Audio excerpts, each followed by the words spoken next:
Уважаеми зрители, сега ни предстои да видим една стока, произведена в Българското народно събрание. Тя е нискокачествена и ни излиза много скъпо. Представям ви Болен Клинкерхофен и Павиян Чернев.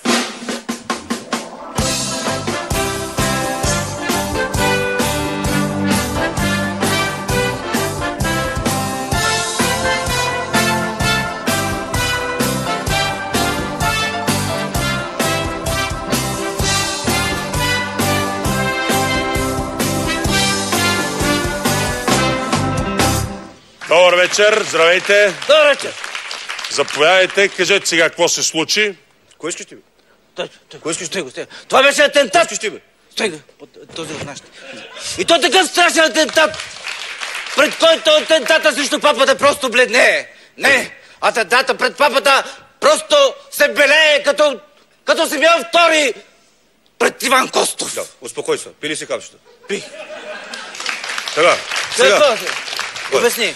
Това беше атентат, подготвен от... Аз казах, че това беше атентат. Кой искаш ти, бе? Това беше атентат. Точно така. Това беше атентат, подготвен от 84 годишно, така годишен човек. И хладнокръвно извършен от 84 годишно камикадзе. Добре, аз не виждам кой има интерес от такъв атентат. Кой искаш ти, бе? Кой искаш ти, бе? Вас ви обичат всички. Аз съм добре. Какъв атентат? Вас ви обичат всички. Спомням, че на последния ви митинг... Кой искаш там ти, бе? Дори господин Чернев. Кой искаш? Чакай, пъти. Господин Чернев. Кой искаш ти, бе? Господин Чернев. Господин Чернев. Аз знам, вас ви обичат всички. Стига, бе, ти, бе, ей! Сейтан! Видя ли го, той се смее? Кой искаш ти, бе? Ти на кой се смее? Стой, бе. Господин Клинкерхофен. Пили си капчетата. Той се смее, бе! Добре, Кой това предание, в който хората се смеят, бе? Аз знам, че вас... Такива предания, до кога ще има те в тази държава, бе? Добре, защо се смее това, бе? Спокойно, седи. Кажи. Добре, аз... Сил се изведнъж се смее! Стига, бе! Ей! Вас всички ви обичат. Дори един се беше качил на дървото там на митинга и скантираше волен. Да, и аз му виках на лудия. Колега, след дървото ще стане по-лошо. Точно така, колега. След дървото, бе. Добре, и прав сте били да предупреждавате колегата си, защото по-лошото вече се случи на магистрала Тракия. Това беше дело на сивите вълци, на турските сиви вълци, подготвени от нашите специални служби в Старчески дом за камикадзерата. Вчера те здравиха Волен Сидеров. Утре ще здравят Осама Бен Ладен. Това вече не е държава! Добре, значи пътуват си дядо и внучи по магистралата, с тях се блъска някакъв Ситроен. Кой искаш ти, бе? Кой ще кажеш спокойно, бе? Не сме ли заедно, бе? Не ще кажеш спокойно, бе? Сей долу.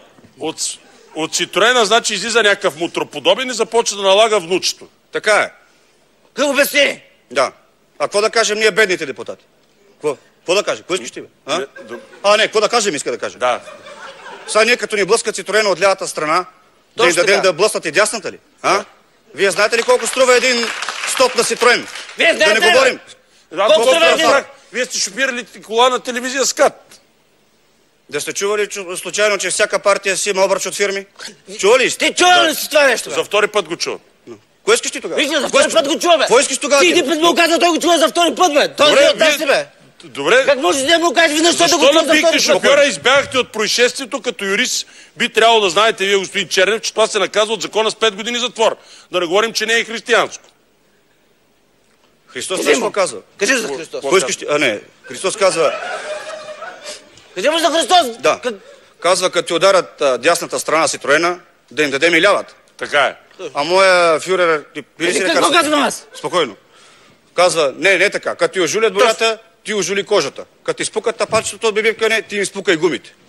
Като ти извадят насреща GSM, ти извади Макаров, стреляй по гадовете. Точно така. Аз не служа на Христос, аз служа на него. Добро куче. Добре, но вие така и не обяснихте, защо прибихте хората. Защо прибихте хората, така и не обяснихте? Защо не? Обясни. Защо не? Чакай, сега ще обясня. А той се смее. Кой искаш там, бе? Кой искаш ти? Добре, стига толкова сега. Чай да обясня, бе. Добре, обяснете. Какво се смее, бе?